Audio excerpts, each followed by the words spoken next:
Good afternoon. धेरैलाई creative राइटिङमा problem भए पछाडि सानो मैले यो अलिकति भोइस नोट बनाउनु परेको हो। तपाईँहरूले ख्याल गर्नुपर्ने कुराहरू चाहिँ केही छन् है।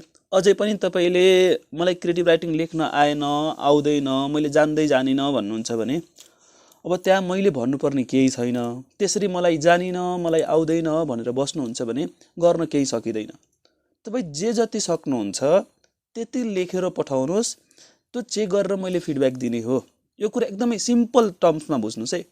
नलेखी कसैले जान्दैन, कसैले जान्ने विषय हुँदै होइन क्रिएटिभ राइटिङ।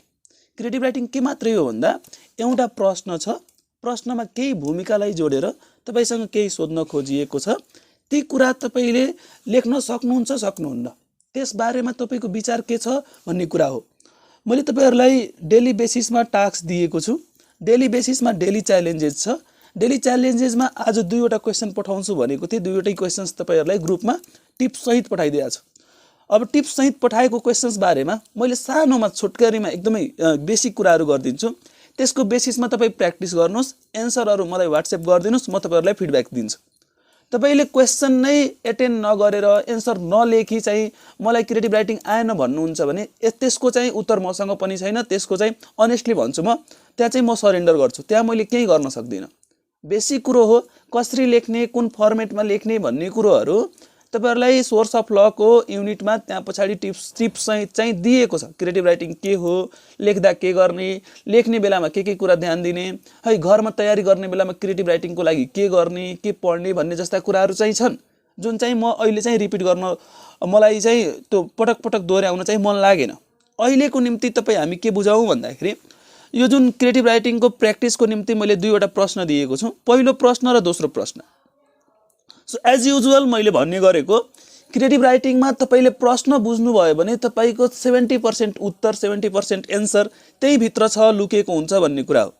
क्रिएटिभ राइटिङको सबभन्दा ठूलो कन्फ्युजिङ पार्ट भनेको यसमा यति ठूलो प्रश्न हुन्छ कि त्यसमा प्रश्न के हो, भूमिका के हो छुट्याउन सकिदैन।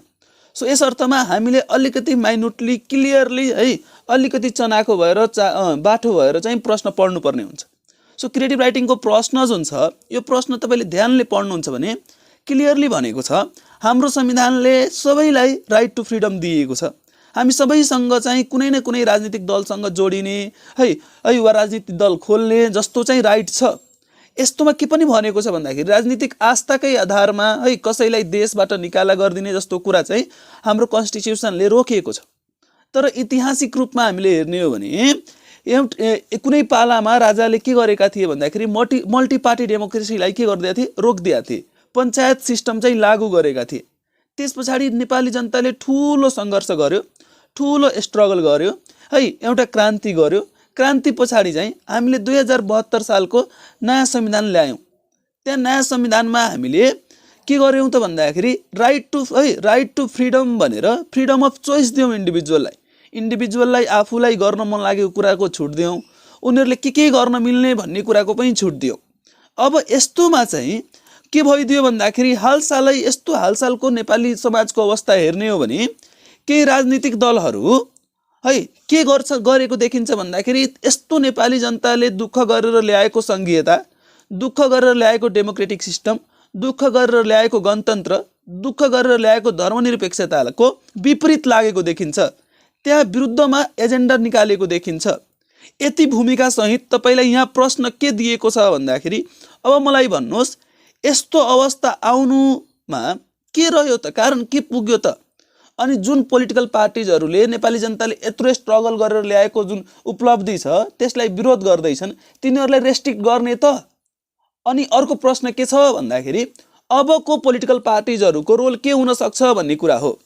यति भए पछाडि यो प्रश्नलाई तपाईँ 2-3 पटक पढ्नुहुन्छ भने क्लियर कट आइडिया हुन्छ। यो लेख्दै गर्दा लेख्ने बेलामा यसलाई मैले 3वटा पार्टमा डिभाइड गरेको छु। यो भूमिका सहित तपाईलाई यसमा 3वटा कुरा सोध्न खोजेको छ। पहिलो कुरा के सोध्न खोज्यो भन्दाखेरि यस्तो अवस्था किन आइपुग्यो त? यत्रो दुःख गरेर ल्याएको सिस्टमको विरुद्धमा पनि मान्छेहरू गइराछन्, त्यस पछाडि भेला भइराछ, राजनीतिक दलहरू खुलेरै लागेका छन्, किन यस्तो अवस्था आयो त? दोस्रो भनेको त्यस्तो अवस्था त आयो, अब त्यस्तो एजेन्डा जुन राजनीतिक दलले अगाडि बढाएको छ त्यस्तोलाई रोक लगाउने त?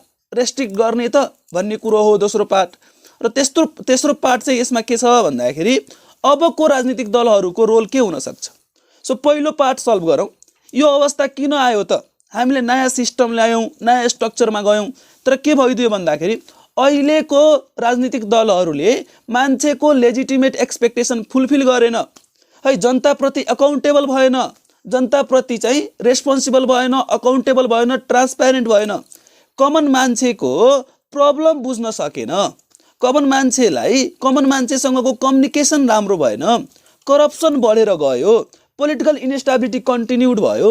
यी सबै कुराले के गर्यो त भन्दाखेरि जनतामा निराशा ल्यायो है। जनता निराश भए, जनता आशावादी थिए, आशा गरे जस्तो नयाँ नेपाल बन्छ भने जस्तो भइदिएन। अनि यी सबै कारणलाई के गर्यो भन्दाखेरि लौ मौका छोपेर यी सबै विपरीतमा लाग्ने है राजनीतिक दलहरू अहिले चाहिँ यसको विपरीतमा अब हिन्दू राष्ट्र आउनुपर्छ, राजा आउनुपर्छ जस्ता नारा चाहिँ लगाए। सो पहिलो पार्ट चाहिँ यति कुरालाई अलिकति माइन्युटली तपाईँले एक्सप्लेन गर्नुहुन्छ भने तपाईँको एन्सर आउँछ। दोस्रो पार्टमा के छ भन्दाखेरि यस्तो राजनीतिक दलहरूलाई के गर्ने त? रेस्ट्रिक्ट गर्ने। अब तपाईँ आफ्नो हिसाबले है यस भन्न सक्नुहुन्छ, नो भन्न सक्नुहुन्छ, त्यहाँ रिजन खुलाउनुहुन्छ। यदि मलाई सोध्नुहुन्छ भने मैले रेस्ट्रिक्ट गर्नु हुँदैन, किनकि डेमोक्रेसीले जस्तै पनि आस्था राख्नेलाई एउटा फ्रिडम दिन्छ। जे तिमीलाई लाग्छ त्यो तिमीसँग चोइस छ, त्यो मान, त्यो गर है। किन पनि गर्नु हुँदैन भन्दाखेरि फ्रिडम अफ चोइस एउटा डेमोक्रेसीको के हुन्छ भन्दाखेरि सबल पक्ष हो। अरू पनि फर्दर पोइन्ट हामी एड गर्न सक्छौँ। त्यसमा चाहिँ यसले कुनै पनि पोलिटिकल पार्टीलाई रेस्ट्रिक्ट गर्नु हुँदैन भन्ने कुरा पनि हो। त्यसै गरी डायलग र डिस्कोर्स गर्ने, जो चाहिँ जहाँ चाहिँ बात मिल्दैन, जहाँ कुरा मिल्दैन, जहाँ कुरा बाजिन्छ त्यस्तोमा चाहिँ के गर्ने त? पोलिटिकल टक्स गर्ने हो, डिस्कोर्स गर्ने हो, डिबेट गर्ने हो, एजेन्डामाथि ती कुराहरू गर्ने हो। पोलिटिकल लिट्रेसी जब जनताहरू चाहिँ लिटरेट भएर जान्छन् त्यस्ता मान्छेहरूको पछाडि आफै छोड्छन् भन्ने जस्ता कुरा हो। अब यस्तोमा अबको दिनमा अबको अहिले करेन्ट पोलिटिकल पार्टिजहरूको रोल के हुन सक्छ त भन्दाखेरि अहिलेको पोलिटिकल पार्टीहरू जनताप्रति जिम्मेवार हुने, जनताले जे आशा गरेको छन् नि त्यो आशा फुलफिल गरिदिने, जनताप्रति अकाउन्टेबल हुने, जनताप्रति रेस्पोन्सिबल हुने, त्यति मात्रै होइन पोलिटिकल अवेरनेस क्रिएट गर्ने, पोलिटिकल लिट्रेसी क्रिएट गर्ने। यी यस्ता कुराहरू तपाईँले पोइन्ट वाइज एउटा टपिक दिएर अलिकति इलाबोरेट गरेर इक्जाम्पल छिराउनु भयो भने मजाले एड्रेस गर्न सकिन्छ, लेख्न सकिन्छ। इनफ कन्टेन्ट हो, इनफ टिप्स हो। यति तपाईँलाई क्वेसन्सको बेसिसमा मैले यति तपाईँलाई लेखिदिनु, तपाईँले भनिदिनु। यहाँभन्दा बाहेकको तपाईँ केही सम्झिनुहुन्छ भने पोलिटिकल पार्टिज बारेमा व्यवस्था कहाँ छ कन्स्टिट्युसनको त्यो खुलाउन सक्नुहुन्छ, लेख्न सक्नुहुन्छ। बिसाइड द्याट तपाईँले राइट टु फ्रिडमका कुराहरू फन्डामेन्टल राइट्समा कहाँ छ त्यो कुरा लेख्न सक्नुहुन्छ। अलिकति ब्याकग्राउन्डको कुरो सुरुमा लेख्ने बेलामा 2017 सालमा महेन्द्र राजाले है कु गरेको कुराहरू खुलाइदिएर त्यति बेला मल्टी पार्टी डेमोक्रेसीलाई कसरी उसले हत्या गरेको थियो भन्ने जस्ता कुराहरू खुलाइदिएर तपाईँले यसलाई सर्ट आउट गर्न सक्नुहुन्छ। The only thing is creative राइटिङको हार्ड एन्ड फास्ट त्यस्तो केही रुल छैन। अन्टिल एन्ड अनलेस तपाईँ लेख्नुहुन्न तपाईँलाई समस्या चाहिँ तपाईँले फेस गर्नुहुन्छ। त्यतिकै तपाईँ सुत्नुभयो उठेर लौ मलाई त क्रिएटिभ राइटिङ आयो भन्ने जस्तो हुँदैन है। तपाईँ बस्दै गर्दाखेरि तपाईँको हातले आफै क्रिएटिभ राइटिङ लेख्न थाल्ने होइन। क्रिएटिभ राइटिङको निम्ति तपाईँले कन्सियस चोइस लिनुपर्ने हुन्छ, कन्सियस डिसिजन लिनुपर्ने हुन्छ, त्यसको निम्ति रिसर्च गर्नुपर्ने हुन्छ, इन्टरनेटमा खोज्नुपर्ने हुन्छ, पर्याप्त रूपमा लेखेर प्र्याक्टिस गर्नुपर्ने हुन्छ।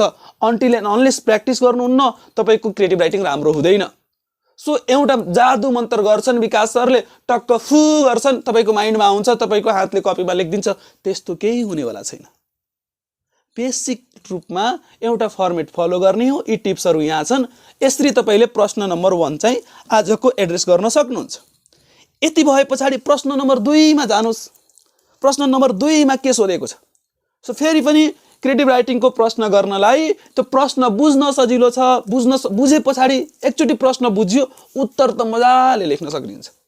हो यो प्रश्न के हो त भन्ने कुरामा भूमिकालाई अलिकति केलाएर 2 पटक 3 पटक प्रश्न पढ्नुहोस् भन्छु। सो यहाँ के भनेको छ भन्दाखेरि development in real sense means uplifting the living standard of people and fulfilling the basic needs of citizen in efficient way. The core value of federalism is to serve people at grassroots level and promote local development, which is not possible under unitary system where power is concentrated at center. यी 4 लाइनलाई sum up गर्नु पर्दा हेर्नुस् है, डेभलपमेन्टलाई र फेडरलिजमलाई यसले कसरी भनेको छ। डेभलपमेन्टलाई डिफरेन्ट पर्सपेक्टिभ्सले डिफाइन गर्न सकिन्छ। फेडरलिजमलाई पनि डिफ्रेन्ट पर्सपेक्टिभ्सले डिफाइन गर्न सकिन्छ। तर यहाँ प्रश्नले के भन्यो भन्दाखेरि डेभलपमेन्ट भनेको रियल सेन्समा सही अर्थमा सामान्य मान्छेको सामान्य व्यक्तिको जीवन स्तर लिभिङ स्ट्यान्डर्ड लाइफस्टाइललाई बढाइदिने हो, लाइफस्टाइल चाहिँ इम्प्रुभ गरिदिने हो, उनीहरूको आधारभूत आवश्यकता फुलफिल गरिदिनु हो। त्यसै गरी सङ्घीयताको पनि कोर भ्यालु के हो भन्दाखेरि तल्लो लेभलमा ग्रासरुट लेभलमा है तल्लो तहमा लोकल लेभलमा भिलेजमा गाउँघरमा जो सामान्य मान्छेहरू बस्छन् तिनीहरूको विकासको निम्ति हो, जुन चाहिँ सङ्घीयतामा पोसिबल हुँदैन। किन हुँदैन भन्दाखेरि जुन चाहिँ एकात्मक शासन प्रणालीमा युनिटरी सिस्टममा पोसिबल हुँदैन। किन हुँदैन भन्दाखेरि त्यहाँ तपाईँको पावर सेन्टरमा हुन्छ, सेन्टरको विकास मात्रै हुन्छ। फेडरलिजममा पावर डिभाइड भएर जान्छ, चारैतिर पावर बाँडेर जान्छ, अनि के हुन्छ चारैतिरको चौतर्फी विकास हुन्छ। सो यति दुईटा कुरामा विकासलाई पनि मान्छेको लिभिङ स्ट्यान्डर्ड बढाउनु पर्छ भन्ने जस्तो सन्दर्भले व्याख्या गर्यो। फेडरलिजमले पनि तल्लो तहको तल्लो लेभलको मान्छेको वृद्धि गर्छ, तिनीहरूको चाहिँ निड फुलफिल गर्छ, तिनीहरूको डेभलपमेन्ट गर्छ, ग्रासरुटको डेभलपमेन्ट गर्छ भन्ने कुराले अगाडि बढायो। बिसाइड द्याट त्यति भनिसके पछाडि हामी नेपालीले के गर्यौँ भन्दाखेरि Nepal has adopted federalism with the enactment of constitution in 2072। हामी 2072 सालमा नयाँ संविधान ल्यायौँ।